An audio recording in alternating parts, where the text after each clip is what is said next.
Hi, if you do not know me, my name is Kat and I'm an electrical engineer working in the space industry. I graduated from UCLA last year and the learning hasn't stopped, so I thought it would be fun to sit down and talk about the lessons I learned during my college career, and there were a lot of them. Now, keep in mind, everybody is different and we all have different learning styles. I am by no means saying that what worked for me will 100% work for you, but maybe you can take some of these tips and adapt them as you see fit. Just to give you a little bit of a background, I first attended community college after high school, and then I transferred to UCLA.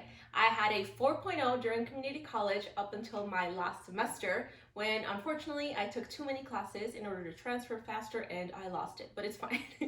When I got to UCLA, that 4.0 was no longer, and that is also okay.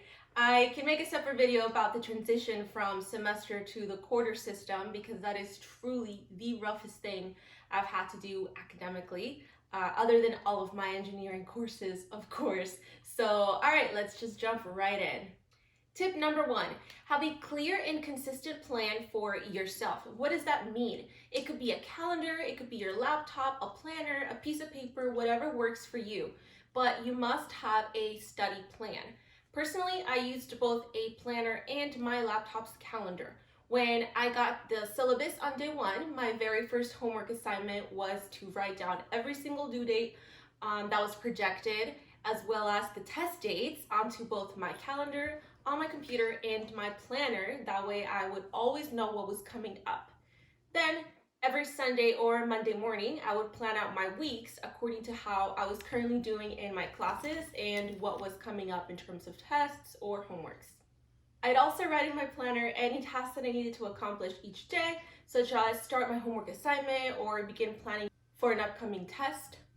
This is very important in terms of time management and also in terms of energy management. This will also help you avoid spending too much time where you shouldn't.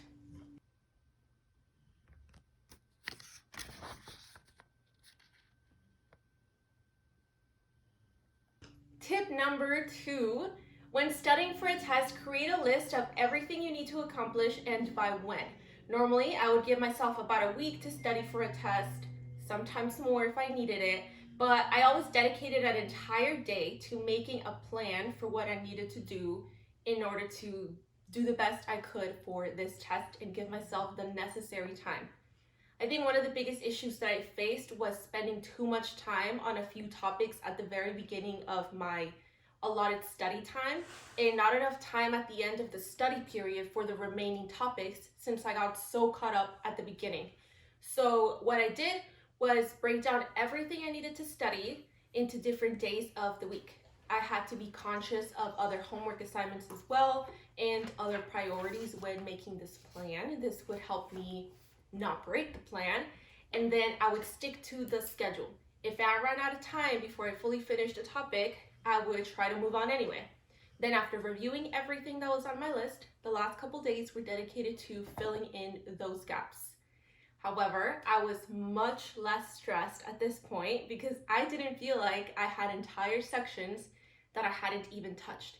I had touched everything, and now at the end, I was just patching up all of the loose ends. 3, do not be afraid to go back to basics. Your study sessions are not a time for an ego. They should be a time when you are completely and brutally honest with yourself. Are you struggling with this topic because it is brand new and you need more practice? Or is it because your fundamentals are in a rough shape and moving on is causing you difficulty? Sometimes you won't have much success on a new topic if your basic skills and basic understanding are lacking, so you must recognize this and go back to those fundamentals.